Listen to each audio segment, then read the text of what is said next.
Hi, I'm Dr. Craig Chalquist. In this presentation, I want to talk a bit about why do we need ecopsychology and its applied version, ecotherapy.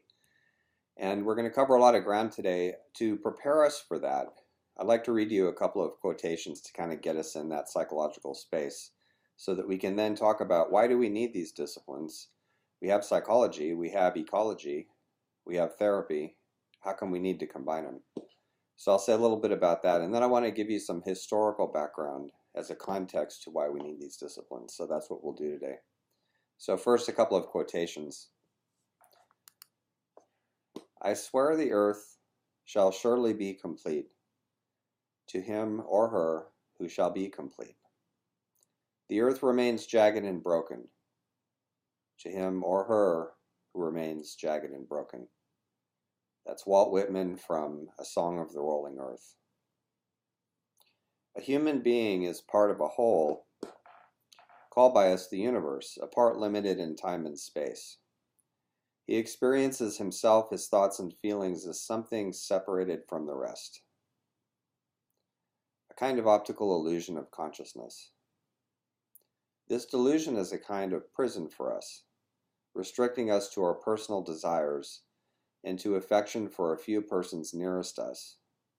Our task must be to free ourselves from this prison by widening our circles of compassion to embrace all living creatures and the whole of nature in its beauty. That's Albert Einstein, Letter to the New York Times, 1950.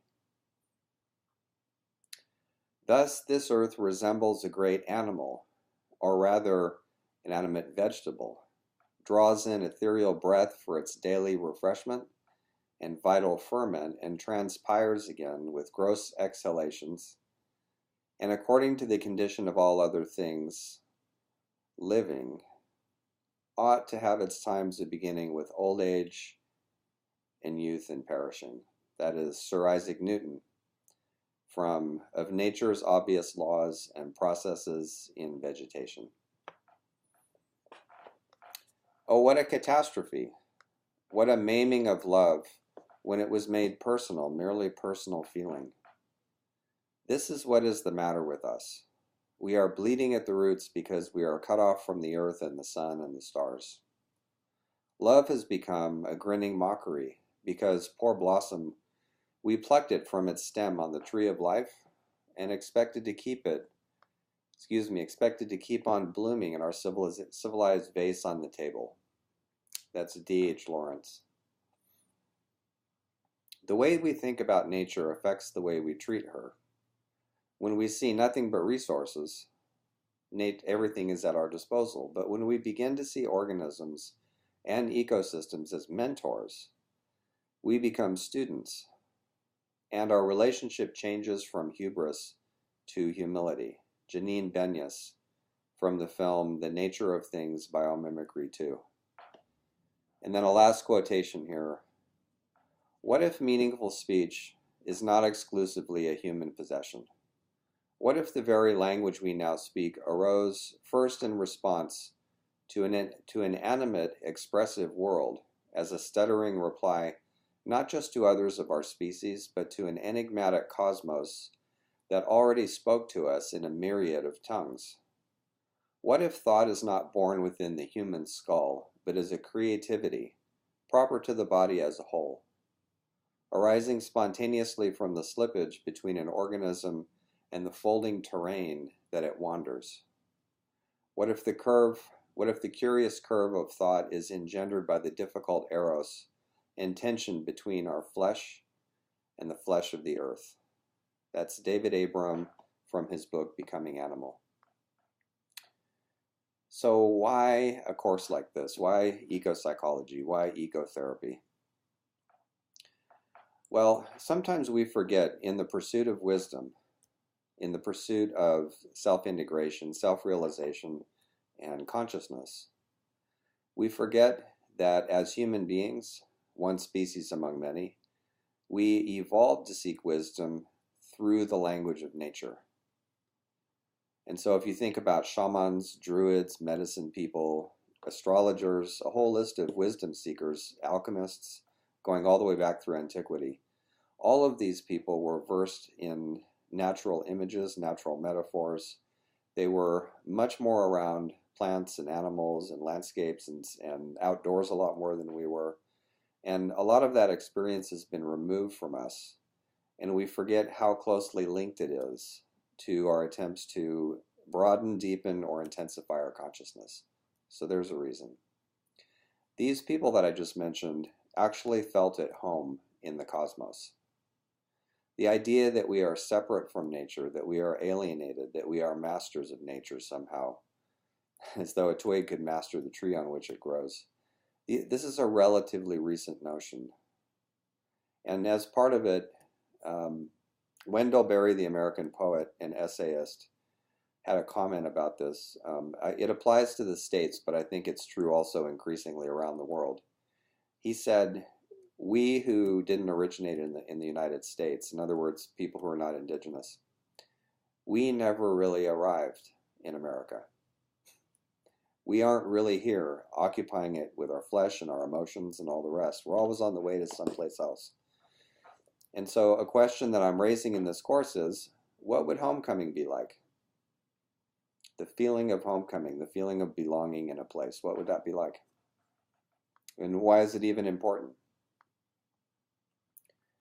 So historically, wisdom understood as abstract thought, which is really only a piece of it, instead of as an embodied integration of many kinds of knowledge. This came historically with power hierarchies, with sky-focused religions, with instrumentalism, warfare, patriarchy, monocropping, which means growing the same of everything in straight rows, which is not how nature does it, but it's how we do it, because it's convenient. You can harvest it in a hurry. But all of this too is relatively recent, and it's really something that we could think about as empire psychology. With the rise of the agricultural revolution and the rise of urbanization also grew a kind of psychology of empires, and we'll look at that a little bit later. We're so immersed in that psychology that we forget that there's ever anything different. And so psychological and wisdom perspectives without an earth connection find themselves struggling to address nature-related contemporary concerns like global warming, like habitat loss, like where our food comes from, and why we keep seeing stories in the news about don't eat this meat, don't eat this lettuce, and so forth. Why is that? So another way of saying all this, and ecotherapy really highlights this well, is that being in touch with where we evolved makes us healthy. We'll have examples of that. So eco-psychological perspectives offer a kind of cultural therapeutics. We've heard about therapy for individuals, and a lot of us have experienced it, myself included, and I actually spent a number of years doing therapy with people as part of my psychotherapy background. But what if the culture needs therapy? What if the culture needs ecotherapy?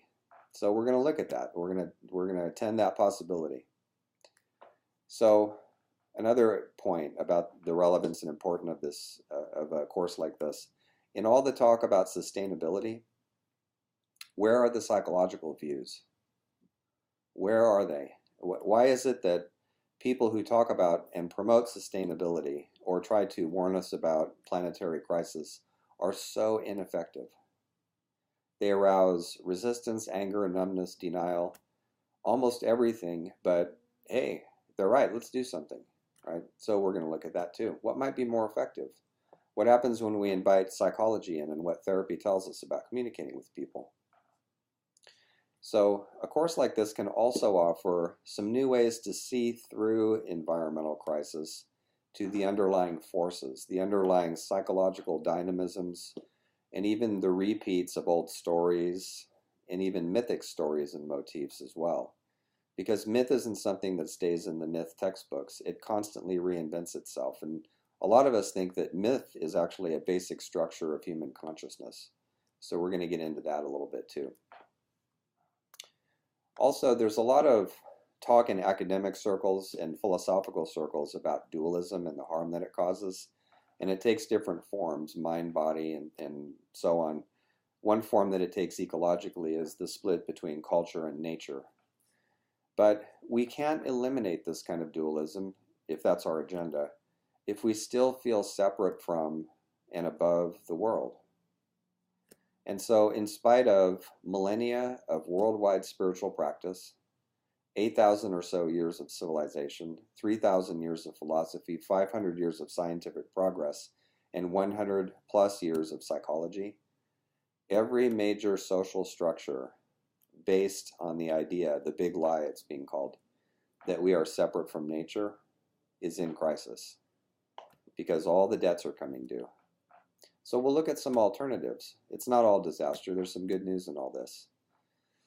So another indicator, too, of what's happening is that there's a kind of cultural narcissism that develops when we separate ourselves from nature. Just as when we separate ourselves from other human beings, we're apt to develop a kind of narcissism or egotism on that level. And so I often think of the words penned by Mary Shelley in her novel Frankenstein, which was such a prophetic book. And so oftentimes in our preoccupation with our various studies, including technological endeavors these days, we sometimes forget that our creations psychologically are apt to possess us. That used to be called idolatry. So here's a paragraph actually from Frankenstein, that the novel, that I think applies. You seek for knowledge and wisdom as I once did. This is the doctor talking. It's good to remember that it's not the monster who's named Frankenstein, it's the doctor. You seek for knowledge and wisdom as I once did. And I ardently hope that the gratification of your wishes may not be a serpent to sting you, as mine has been. I do not know that the relation of my disasters will be useful to you. Yet when I reflect that you're pursuing the same course, exposing yourself to the same dangers which have rendered me what I am, I imagine you may deduce an apt moral from my tale, one that may direct you if you succeed in your undertaking and console you in case of failure. And so I'm reminded by this of something that a scientist, one of the scientists who developed the first atomic bomb, said when the discussion came up of why was it that when the scientists working on the Manhattan Project learned that the Nazis were far behind in their experiments, why was it that they not only kept going, but they actually accelerated their efforts? And one of the scientists said something very psychological, something very animistic. He said the tools got hold of us. So it's no accident that the subtitle of Mary Shelley's book is The New Prometheus. She saw the doctor as taking godlike powers upon himself.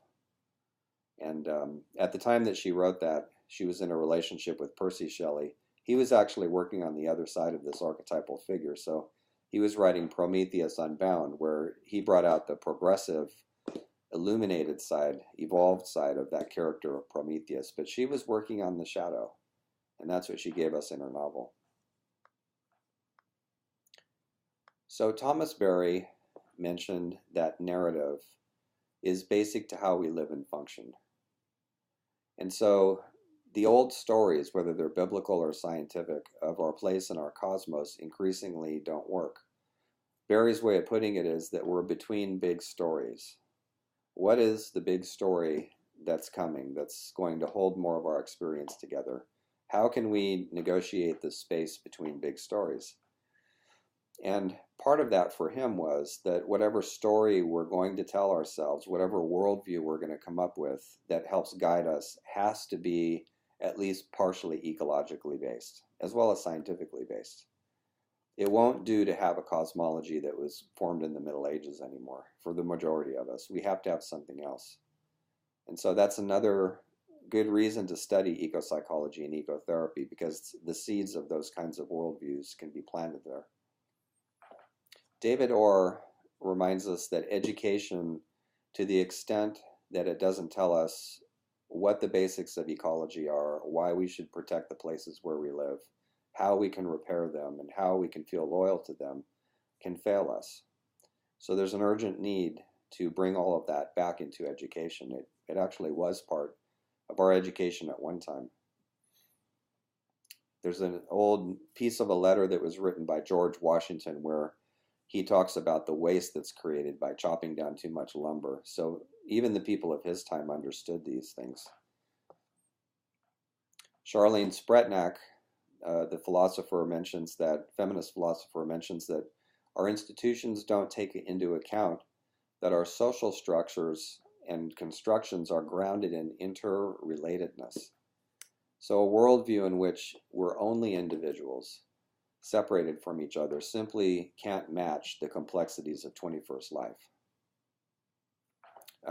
Fritjof Capra would put it this way: we're not good at systems thinking, and we'll get into systems thinking a little bit as we go, what that means and what systems theory and to some extent complexity theory can tell us about all this. And so the good news, to finally come to that piece, is that the mechanical, hierarchical aspect of the worldviews that we have been carrying for the last 500 years are shifting.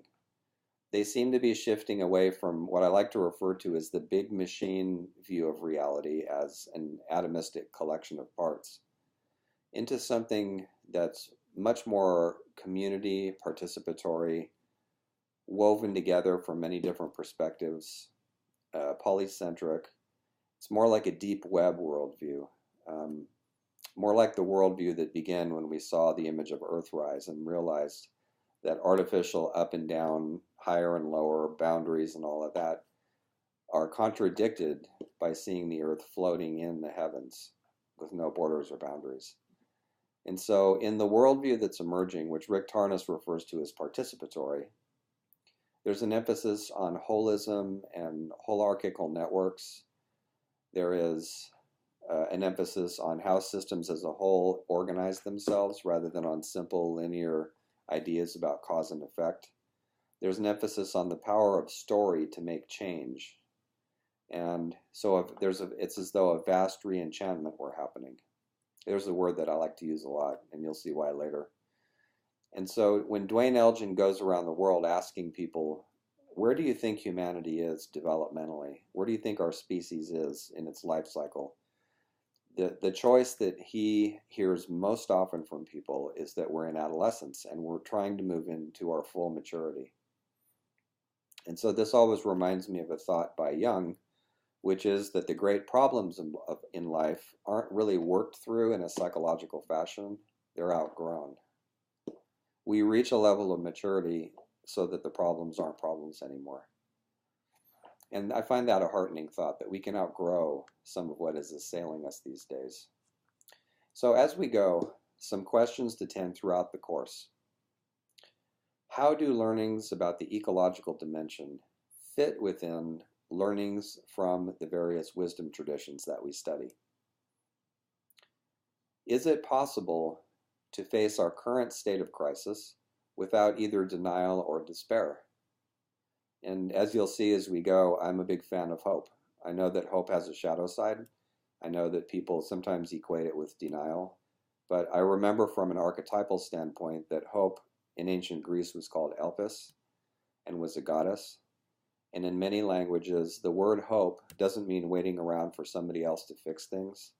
So in Spanish, for instance, when you say hope in Espanol, to hope, esperar, it's an active expectation. It's a preparing oneself for the new reality, whatever that's going to be. So we'll hear more about that later. Another question to tend throughout would be, how does the world call out to or address me, especially from within? We're going to spend some time looking at that, how very intimate our supposedly individual personal psychology is with respect to what's happening outside, especially in the natural world. What is the difference between healthy detachment and denial or indifference? How do human and planetary health correlate with and support each other? That's a basic premise of ecopsychology, that the two go together. You can't have fully human, fully healthy, optimally living human beings in a damaged world. So to work for one's own liberation and the liberation of other people and the liberation of the world in order for it to heal itself, which it's very good at doing, are one movement for ecopsychology. They can't be meaningfully separated.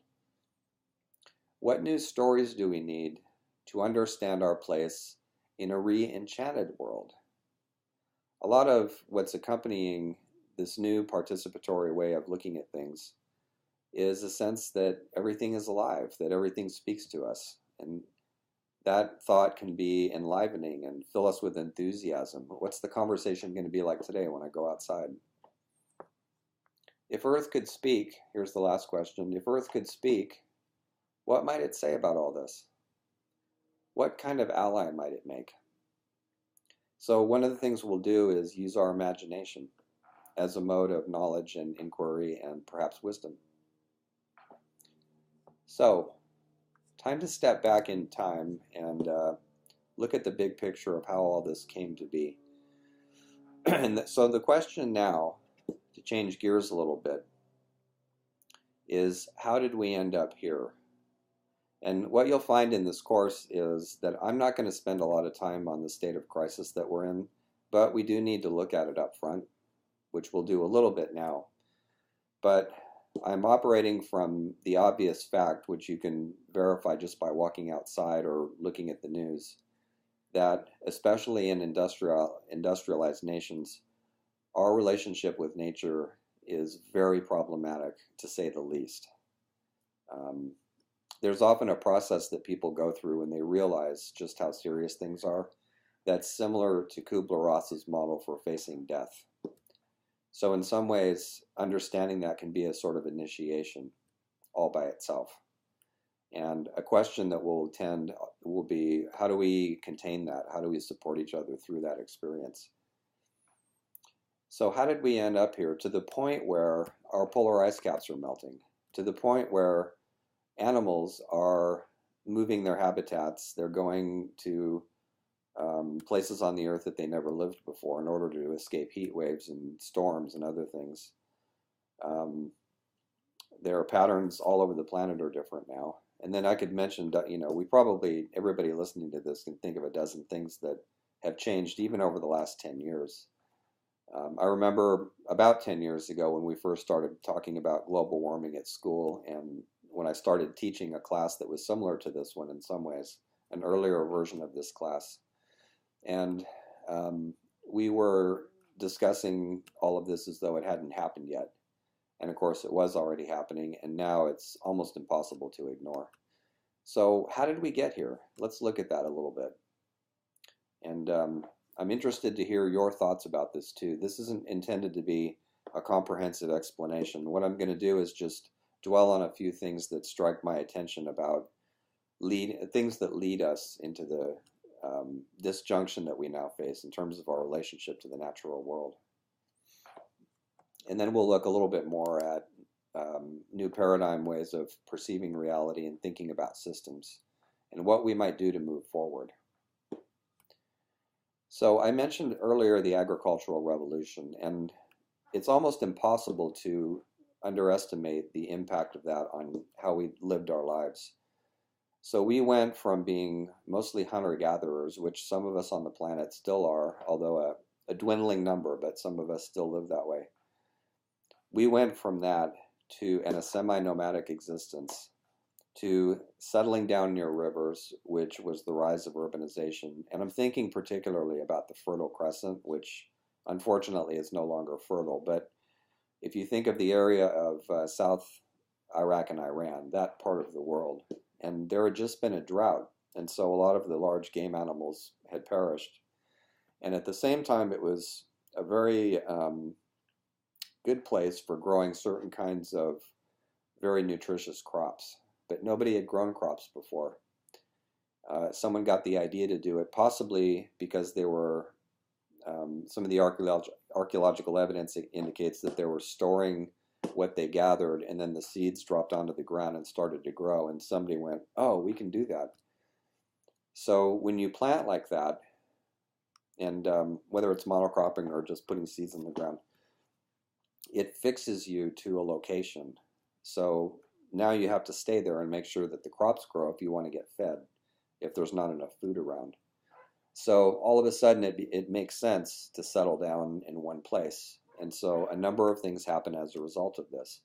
One is that women's fertility rates go up, and then the population booms. Another is that power hierarchies come into being. There have to be armies to protect the crops from people in the hills, let's say, who still are nomads and now they're hungry.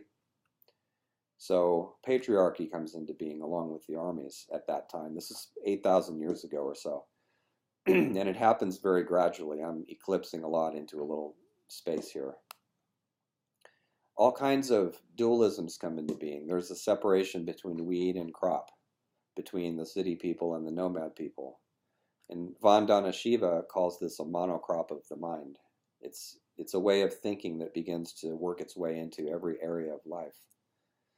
Religion comes into being in the modern sense because now you need priests to talk to the weather gods and make sure that they're propitiated. A number of things get invented like writing, mathematics, the wheel, all kinds of mobile technology for transporting things. A very early version of not money, but an exchange of goods comes into being along with accounting and specialization. Instead of working in teams, now there can be one person doing the numbers, another person being a chief, and so on. So specialization of labor happens too.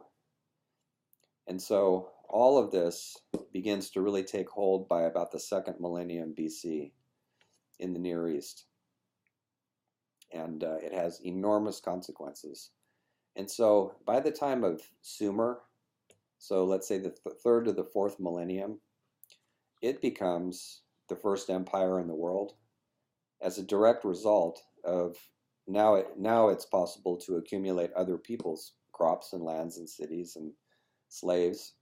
And so by the third and fourth millennium, however, in Sumer, the soils have been so overworked that salt is rising to the surface. That's what happens when you over-irrigate. And in most places, it's possible to wash the salt out of the soil. But if it happens for too long, it becomes impossible. So the odd thing here is that Sumer becomes not only the first real empire in the world, but the first to succumb to ecological devastation. The two always seem to go together. And so with Sumer comes the entire era of empires that we now find ourselves in. So the Sumerians give way to the Akkadians from the surrounding desert. They were squelched by the first Babylonian Empire about 1900 BCE.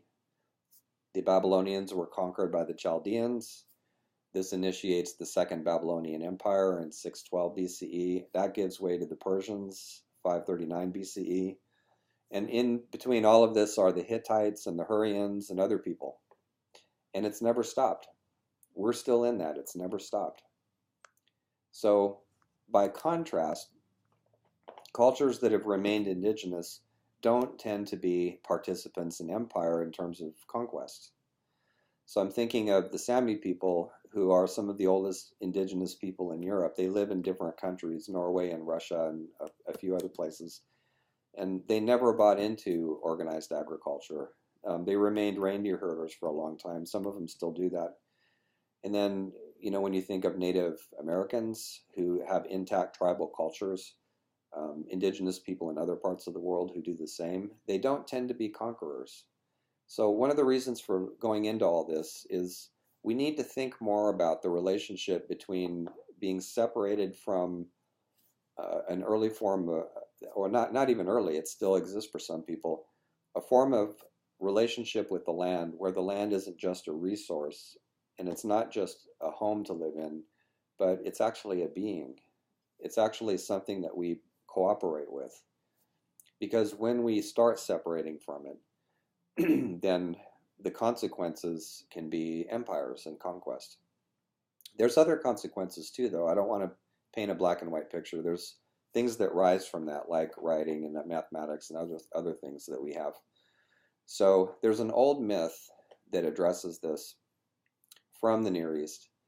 And in this story, I won't tell the whole thing, but this is one example. You'll hear others as we go of how myths contain some wisdom for us, even across thousands of years. And so in this story, there's a god named Enki, and he's usually known as a wisdom god. But I should caution you that a lot of times when gods are the gods of mythology are classified by their attributes, oftentimes we miss the deeper sense of their personality or their style of being. So Thor and Zeus, for instance, are often classified together because they both hurl lightning, but in personality, they're nothing like each other. Zeus is more like the distant view of things, seeing from a distance, from high up. And Thor is much more of a hero god like Gilgamesh. Um, and you can see that clearly when you read his stories in the Eddas. So in this old Mesopotamian myth, there's a god named Enki, usually called a wisdom god. He's actually more of a trickster when you read stories about him. So because tricksters always go too far, it's not surprising to us that he gets drunk. So he gets drunk with his daughter Inanna, who's the goddess of beauty, abundance, eros. When Inanna leaves the upper world for the underworld, everybody stops mating. All the animals, everybody. So she's kind of a forerunner of Aphrodite and Venus. And goddesses like her exist in other pantheons as well. So she gets him drunk because she wants to steal some of his tools of wisdom. So she does that. And then she offers these tools, and the tools are things like how to plant in rows, how to make a wheel, stuff like that. She gives these to humans. And so once he's sober again, Enki realizes that she's done this, and he doesn't try to undo any of it. He's not like Zeus getting mad at Prometheus. But instead, he turns to her and he says, now that you've done this, you might want to warn human beings that along with the gifts of civilization come warfare and greed and power struggles.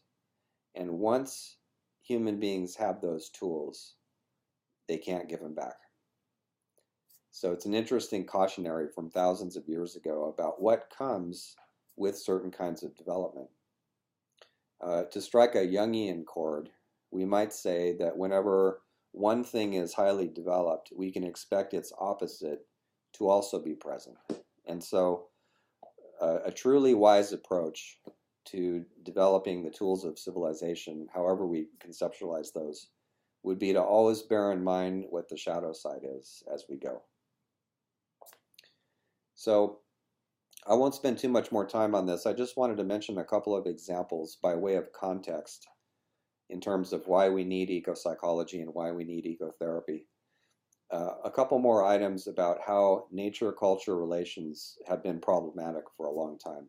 So just a few examples. So one way this is played out is that the world religions often get, especially the monotheistic religions, the Abrahamic religions, often get a lot of blame for disparaging the earth. This reasoning sometimes sounds something like this, that in putting so much emphasis on the other world in heaven, they have made the earth just a backdrop to the whole human divine drama, and so earth becomes unimportant. And sometimes Genesis is quoted, about that phrase in the very beginning of it, where Adam is told to basically use the earth in whatever way he wants. And what's important to realize is that, first of all, when you actually read the Torah and the New Testament and also the Quran and other books from the monotheistic religions, there is more in them in praise of the natural world than there is by way of disparaging it. Much more. In fact, as an example, if you're interested in this, you might get a hold of something that's called the Green Bible. So it has the Old and New Testament in it, and instead of the red letter editions, which when you read the four Gospels, they point out they use red lettering to illuminate the things that Jesus says in the Gospels. So instead of that, every nature-affirming statement in the Bible appears in green letters, and there are a lot of them. So that's the first thing we have to understand. One of my former students, Aviva Joseph, um, did some research and a bit of writing too, if I remember correctly, on the rich, not just agricultural, but the rich nature interactions among early Jewish people. And so, in many ways, these are cultures that actually lived much more closely to the natural world than we do. So when we look back, there can be some distortion in how we see all of that. What did happen, however, was the same thing that often does happen with religions. Religions are an amazing psychological and social power source for attracting people and making them do things. If you can basically capture a religion or a sect or a cult, then you can use the numinous imagery of it to get people to do basically whatever you want. And this is what has happened to all the religions, all the world religions. And so the very people who, the very clergy or leadership who have gone around telling everybody, that this world is an illusion and possessions in this world don't count, those are the people who were busy amassing as many possessions as they could. So that's an important dynamic to keep in mind as we consider the relationship between religion and ecology, for instance. And incidentally, all of the world religions now have online statements affirming the need for us to come back into relation with the natural world. All of them do. So another example of an area where nature-culture relations have been a bit problematic. So I'm thinking of Rome, and when we read history, we usually read it through a political eye, and Carlyle kind of gave us the great man view of history, that history is made by men um, who make decisions at key moments, and it sometimes plays out that way. But it would be interesting to have, and I don't think one exists yet, but it would be interesting to have a history of the world through an economic lens. An ecological lens rather than just an economic lens. So witness Rome, around the time their empire started falling apart, the Western Empire. One of the things that isn't mentioned very often is that they had silver mines in Spain that would create the coinage with which they paid mercenaries to keep the frontiers protected. And so they dug down so deeply into those silver mines that they flooded. And this caused an enormous deflation, not only of Roman currency, but it shut off the supply. And so nobody was around to defend the borders at the time that Rome most needed it. So the ecological factors are at least as important that led to the decline of the Western Empire than other factors. And by the way, when the Rhine River froze in the year 410, this allowed Alaric, the Visigoth, to march south and sack Rome. And you see that over and over. There's a climate shift of some kind or other, and then people flood into areas where they weren't present before, or they flee and they get captured by people like the Romans. That happened to my ancestors. So another example, running up to the year 1519, when Hernan Cortez attacked Mexico. After that, the lake that was under Tenochtitlan, which was the Aztec capital, was drained. And I'm mentioning this because that's the sort of thing that often comes with conquest. The ground itself is rearranged in order to increase the strength of the conquerors. And so by 1492, and then moving forward until well after that, so we could think of it as the industrial colonial era, coal gets started, and then we see the beginnings of high energy civilization. And we've lived in it ever since then, whether it was coal or other fossil fuels. And we're used to it. We're used to getting huge amounts of energy of the kind that, for instance, the gasoline in our cars gives us. We don't even know anymore what a low energy civilization might be like. We might have to find out. In 1666, the shogun Tokugawa in Japan issued an edict to stop cutting down so many trees. So this may have been the first environmental protection law in history. 1666 in Japan. In 1823, Samuel Brown designed the first internal combustion engine to be used commercially. In 1884, Portugal proposed a conference in which 14 European countries met in Berlin, and their agenda item was how to carve up Africa. Africa was not represented at the conference. And so when you think about some of the ecological issues that have unfolded on the African continent since then, it goes hand in hand with conquest once again. During World War II, let's have a couple more examples and then we'll change gears here.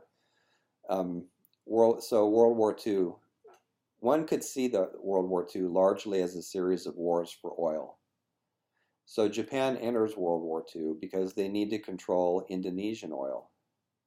And they struck Pearl Harbor after the U.S. cut off oil exports to Japan, effectively crippling their military machine. So President Roosevelt's decision to set up that embargo led directly to the attack on Pearl Harbor. Hitler aimed at Baku on the Caspian Sea in order to support his war machine. Cutting Germany off from Romanian oil helped the Germans lose the First World War, so he was sensitive to this. Kuwait's production above the OPEC quotas triggered its invasion by Iraq. And saturation of the resulting home markets led to overseas empires by Britain, France, and Russia, and today the US. So fossil fuels and oil in particular, in modern times, in lockstep with conquest and territorial domination. There's actually a term for this that Kurt Wittfogel, the German scholar, invented long ago, I think back in the 1800s, to talk about different kinds of cultures, but it's a term that we can think of as much more widely applicable than he would have realized. He noticed that in what he called Oriental cultures in dry regions, there was often a political move whereby if you cut off somebody's water supply, they'll do whatever you want them to do. And he referred to this as hydraulic despotism. So hydraulic despotism is an enormous factor in political affairs these days as applied to oil. Soon it will be once again in terms of fresh water because the world is running low on that too. And then one last piece of this. So humans took until about 1820 to reach 1 billion, population of 1 billion on the planet. In less than 2 centuries since then, the number has increased 6 times. So 2 to 5 billion of us owe our existence to the presence of fossil fuels and the surplus of energy they provide. It's as though Pluto, from the old myths, the name Plutus means wealth, and so hidden wealth. It's as though Pluto got bored of being in the underworld and decided to live in the upper world for a while. And the thing about Pluto is he's a god of descent. So when you die and go into the underworld, he's down there with his wife Persephone. And so a lot of people these days who look into oil production and energy production talk about the need for some kind of a descent, some kind of a low power alternative, and that we're going to be forced into it anyway. Probably not soon enough, but it may go that way eventually. So the question to tend here is, how can we make a different kind of descent? How can we descend in a more psychological sense? How can we make an underworld journey instead of doing it literally by turning rivers into burning rivers like Phlegethon in ancient Greece, the burning river in the underworld? How can we not do that literally but do it more psychologically so that we don't have to act it out? It's a basic dynamism, not just discovered by depth psychology. Human beings have always known about it, but articulated by depth psychology, and Jung in particular, that if there's something internal that we fail to do, we encounter it out and make it happen outwardly. We tell the story outwardly without realizing it. And so descent in terms of not just shedding things, like undergoing sacrifices and things like that, but what about the kind of descent where we simply shed what no longer serves? That's something that we should look at some point. And so that kind of wisdom would be the wisdom of divestment, the wisdom of of simply letting go of things that we don't need anymore because we're on our way to maturing as human beings. That way we don't have to be slaves of Pluto. We can actually work with him more at a conscious level. So as part of this, there is, I think, a lot of value in having a sense of place, even if we're not permanently rooted somewhere. And I'm thinking of examples of nomadic people who feel at home in the different places that they occupy during their seasonal cycles, hunter-gatherers in particular. They're at home everywhere they go. And so is there something that we can learn from that in our own society?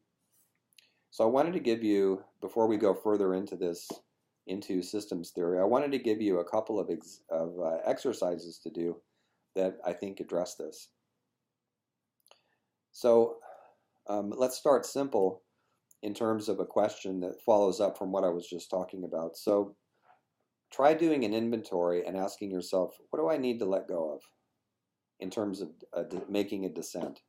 What depths do I need to go into in my life? Start simple. Never mind the planetary implications at first. Just start simple. What should I give up? How should I head in a different direction? What am I carrying around with me that no longer serves me? By the way, if you have dreams in which you're carrying a heavy burden, or kind of like you feel kind of like Atlas holding up the sky, what needs to be put down? Right? So that's more of a psychological exercise. Another one is to get to know your bioregion better, the naturally demarcated area in which you live, wherever you're living at the moment. So as an exercise, what happens psychologically to you if you get to know where your energy comes from? Where it actually comes in from, right? Where does your water come from? In other words, what lakes or reservoirs or whatever is it drawn from? Where does your trash go? What are some of the native plants in the area where you live and some of the native animals? What's the history and prehistory of where you live? Who was there before? What were some of the local legends? And in the present, right now at this time of year, when is sunrise and when is sunset? And are you synchronized with those rhythms or not? Are you aware of what phase the moon is in right now? What are the historic highs and lows of the climate in the area that you live in? What's the geology like? Oftentimes, these very concrete things work their way into our psyche. So, as an example of this, when I taught at Schumacher College, whenever I go someplace to spend more than a few days, I tend to get curious about what's in the ground. Because for me, what's in the ground is actually an aspect of the psychology of the people who live there. So notice the move this makes. Instead of saying that culture and nature are separate, I assume from the start that they're together. That when I know the ground, I'm going to know something about the people who live there. So when I went to Schumacher to teach for a week in England, and I asked the ecologist out there who directs the school, what's underneath here? And he said there's a big bubble of granite that's millions of years old. And so I noticed that the school was laid out around the hearth in kind of a squarish. And in the artwork around the school, the image of a sphere with a hollow center kept popping up here and there. And my students were having dreams about that. I didn't talk to them at first about what was in the ground. I just asked them about their dreams. And they were telling me about, Jungians will call these mandalas, so some sort of a periphery with a center, but the center was empty in these dreams. And when we would do exercises, the students would spontaneously gather in circles where the center was empty.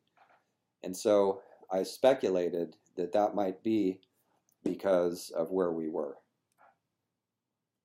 So there was a nice moment too, I should mention, where we went out on Dartmoor, and I was thinking about how neat it was to be in the place where The Hound of the Baskervilles was set by Arthur Conan Doyle in the Sherlock Holmes stories that I had read in boyhood. And we went out there to do nature reconnection exercises among those old heaps of stone out there, those marvelous stones. And we walked in the grassland a bit, and then at one point we went ahead and stood in a circle. And so as an exercise, and I'm raising this so that you'll try this wherever you live, go out to a park or a beach or someplace kind of nature. And I said, when we go across a landscape like this, we tend to be oriented toward I'm seeing this, or I'm smelling and hearing and sensing this. So we're the observers of the landscape, which is fine. I said, no, I want you to play with the fantasy that the landscape is observing you. What is it noticing about you? How does it see you? And so just spend a couple of silent minutes engaging this idea with your imagination outside. Don't do it inside, do it outside, right? So no sooner had I stopped speaking than this big raven came sailing in, and it made a perfect circle over our heads and flew off. And everybody thought that was really great. So oftentimes when you do awareness enhancing exercises, reconnection exercises outside, something cool happens. So try it out and see for yourself. Another suggestion too, before we go on to this next piece, try keeping an earth journal of your changing reactions, moods, news items that you notice, dreams that you're having, and see how they sync up with lunar cycles and natural cycles and weather and things like that, so that you can have your own sense of how carefully coordinated you are with what's happening around you. All right, and I want to recommend a couple of films too. There's a documentary that came out a while ago called Dirt. Great film about all the wonderful solutions that are waiting to current problems that are waiting for us in the soil. And then another film I want to recommend is The Real Dirt on Farmer John. And one of the things I love about this film is how closely his internal search for wisdom and meaning parallel the history of how his farm has been treated by humans. It's a great film. Ends on a good note. All right, now, so let me situate us here. What we're doing is we just looked at a little bit of background in terms of why do we need ecopsychology, what has been industrial culture's relationship to the natural world, how has it been problematic, and so on. We've just barely scratched the surface of that whole discussion, but I think we've been through enough to get us going on this.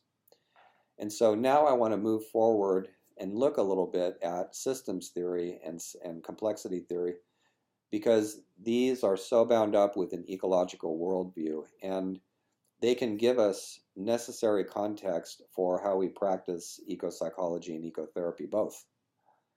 And when ecopsychology started as a field in the early 1990s in the Bay Area, some of what informed it was systems thinking.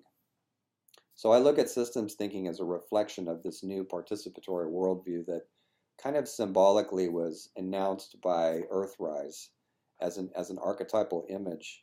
Systems theory actually started well before Earthrise. It began to get really big in the 1950s, particularly among the people who trained me, which were family therapists. And so it's a nonlinear way of looking at things that actually is friendly to linear ways of doing it too. And we'll see how that works. So that's where we're going to go next. So a little bit of systems thinking for you. One of the reasons that today's big problems, whether we're talking about pollution, overpopulation, urban sprawl, whatever it is, one of the reasons that they're so difficult to solve individually, how do we solve the traffic in this area? How do we do this? How do we do that? Is that they're interconnected. And so in order to address, for instance, overpopulation, we have to look at poverty. In order to look at poverty, we have to look at education. We have to look at the financial oppression of women. we have to look at the environment. So everything is so interconnected and intertwined that when you pull on one thing, it kind of brings up everything else, which makes it much messier to deal with. Nevertheless, most of the news that we read and most of the analysis we see of contemporary problems stay on the surface because they focus on events as causes instead of focusing on the behavior of a system that generates the events. So in other words, a lot of the problems are systemic. They're not reducible to single causes.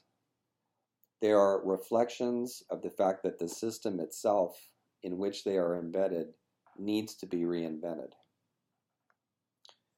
So here's an example of what I mean. Let's say that you're a farmer and you're losing 10 to 20% of a crop that you're growing to a certain bug that likes your crop. So you grow crops that way because you were taught to. And in terms of the big machine image that works as a kind of controlling metaphor for our worldview, our industrial worldview, it makes sense to grow them that way. And it also makes sense because harvesting machinery moves more easily along rows. And there's lots of pragmatic reasons, right? But again, it's all part of a worldview. So you decide that you would actually make more money. I mean, it's not like farming is a super lucrative business, right? You would make more money if you bought a certain pesticide and eliminated the bad bugs that are eating your crops. So you do that. And you put on the pesticide and it kills the bugs. And for maybe a season or two, you have a higher yield. So it works in the short term, right? But notice that you're applying a linear cause-effect mechanistic solution to a complex system that organizes itself and is interconnected. So because of that, what happens is not all the bugs that you want to kill die. The ones who survive evolve, and now the pesticide won't work on them. And they evolve quickly, and they breed like mad, which things tend to do when their existence is threatened, right? So a couple of seasons down the road, you're now losing 60, 70% of your crops to superbugs that there is no fix for. And you yourself have gotten you into this situation because, with the best of intentions, you applied a linear fix to a complex system.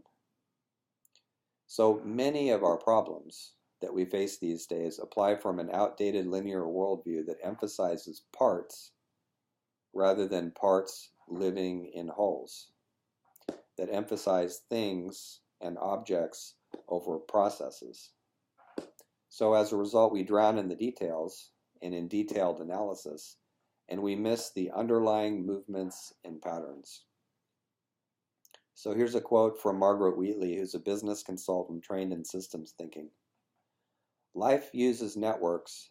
We still rely on boxes. But even as we draw our boxes, people are ignoring them and organizing as life does through networks of relationships. One could produce a lot of other examples of how all this works. And one more maybe would be good. So oftentimes in the business world, when an organization, and I've worked for these before, when an organization isn't quite up to speed, it's not, maybe sales are down or whatever the problem is. So it hires an outside consultant to come in and fix the problem. So once again, you're using a linear solution for a complex system. And so somebody like Margaret Wheatley would tell you, it's okay to hire a consultant, but unless they enlist the energies of everybody, unless they actually become part of the company culture, and unless everybody is working on the solutions and making it their own, the intervention will fail. And not only will it fail, but people will then be even more disheartened and disillusioned as though there had been no intervention in the first place. So there's a lot of lessons here about thinking ecosystemically. There's a basic notion from, I'll give one more example. There's a basic notion from permaculture, which is the art, science, craft of growing food systems the way nature does. So you, in other words, instead of long crops of the same thing, you grow different crops in guilds that like each other, plants that grow together well. And then if a pest eats one of them, you have the other ones left. There's much more to it than that. But an example of a permaculture intervention would be, let's say that you have a different kind of pest problem. Let's say that gophers are eating a lot of your stuff. So the usual thing is traps and all that. A permaculturalist would say it's not that you have too many. It's not that you have too many predators. It's that you don't have enough predators for the predators. And so they might suggest that you put up a raptor box, and then that draws owls. The owls really like the ground squirrels, and they eat them. So nature takes care of itself that way, right? So you're working within the system. I was part of a garden project when I was training as a master gardener, and a first rule of permaculture is observe the land where you are for at least a year, so you can see what's actually there and who lives there and how the weather is and all that. So they didn't do that. There were pragmatic reasons why it wasn't possible to just watch the place for a year. It became suddenly available, so we set up a garden so we could train volunteers. We set it up on what later became obvious was Squirrel City in the East Bay, in the San Francisco Bay Area. Squirrels everywhere. I think we put it right on top of their nest. And so one of the first things that the gardeners who ran the place tried was fences. And the squirrels would use those for exercise. And then at some point somebody said, okay, now let's put bird netting over the top of it. And when I went in early one morning to water the garden, I actually saw a squirrel bounce off the bird netting. I think they were playing.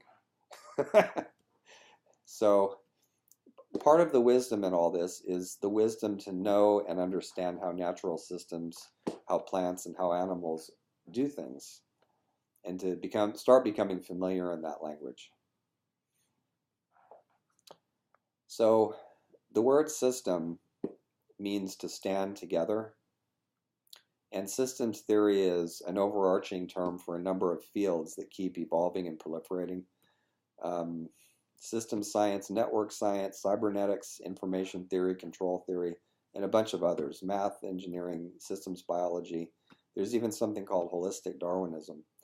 Artificial intelligence is part of all this. Family systems, which is what I was trained in. Dealing with the family as a whole instead of buying into the family's idea that it's just the person having problems who is the problem. A systems theorist would say, no, it's the interactions that bind everybody together in the family that are problematic. There's a communication problem somewhere. So a system is, unlike a heap of rocks, a system is a boundaried group of processes whose relationships create a self-regulating whole. And as an English word, whole is cognate with holy and health. So ill health could be thought of as fragmentation, compartmentalization, using linearity where something more oriented toward complexity would be appropriate.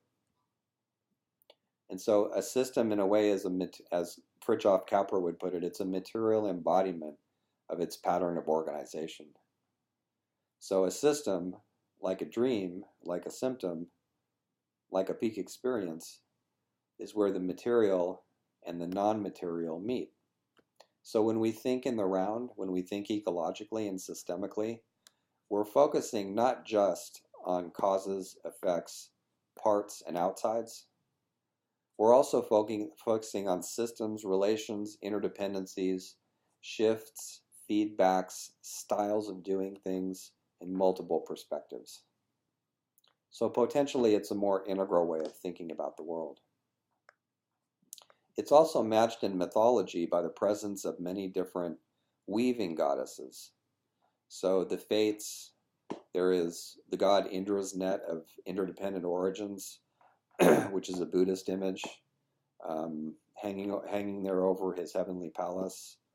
Um, infinite perspectives all reflecting off each other. And there's other examples too, Spider Woman in Native American mythology. So myth too recognizes the wisdom of seeing things in terms of nets and weaves and holes. So in a complex system, non-linearity is actually the rule, and linearity is actually an exception. So when you think about tiny changes in the weather eventually creating hurricanes, that would be an example. Or in a system that's close to chaos, one appropriate intervention at the right moment can suddenly spark, force, and mobilize forces that begin to redesign the entire system from the inside out. So it's not just about balance, it's about self-regulation and autopoiesis, about how the system not only adapts, but actually reorganizes itself to adapt. And so it's an act of creation from within the system itself. So when we apply this to, let's say, organizations, there are certain indicators that an organization is coming up on a systemic transition. And so I'm thinking of businesses, but this can work in terms of neighborhoods or families or even nations. So here's a little quick list of things to look for as an organization nears an oncoming transition. These are the signals that indicate that at a particular time, a quiet intervention might go very much farther than during an ordinary time when the system is actually running pretty well. There is an increasing sense that what worked in the past isn't working now. There's a growing feeling of urgency in planning sessions and executive meetings. There is the experience of how well-crafted plans simply don't work, or targets keep getting pushed ahead, or expectations are continually reframed. And meanwhile, the pace of change goes faster and faster and faster. Performance declines because of shifting markets and environments and expectations. There's a sense that some fundamental intervention is needed, that the small changes just won't help anymore. There's competing interpretations and passionate disagreements about what external events mean for the organization. There's increased interpersonal conflict. People feel edgy and anxious. There's a growing split between organizational goals and people's best interest. And people start asking, should I stay or should I go? There's uncertainty that persists even with attempted course corrections. The future of the organization begins to be questioned, and more employees begin having nightmares about work. They'll come to work and say, I had a hell of a dream last night. Conversations about the organization are increasingly bitter and cynical. Management begins resorting to transparent falsehoods and downplays of important information. Layoffs begin or are ongoing, morale breaks down, and experimental and innovative work units are downsized as creative thinking retreats. So the big question that now comes up is whether this is a business organization or, like I said, a nation, a government, what have you. The big question at this particular point in time is, will the organization fail or will it redesign itself? So we know from systems and complexity theory that when an organization is that close to chaos, just a new vision that's articulated, not even a massive intervention, which tends to make the chaos even more great, but a new vision being tended, a new idea, a new experience on the part of the people in the organization. When it begins to resonate to other sensitive people, that can be the core of the redesign. And I think that's what's happening on a planetary scale as we think more deeply and feel into our relationships to the natural world. So tiny initial conditions with the potential to cause massive phase transitions in the right direction. So on that note, we will end this presentation. One last suggestion would be to think about the organizations in your own life and how they might benefit with more of a reconnection somehow to the natural world, even if it's in just very simple ways. Um, I'm thinking about those of us who are educators. How can we involve more nature in what we teach our students, and not only getting students outside, but bringing nature into the class? I've actually had pigs and parrots and other animals in my classes visiting us sometimes and getting to know us better, but it doesn't even have to be that. It can be other things too. So, as we'll find out with ecotherapy interventions, just a little bit of recontact makes a big difference. Thanks.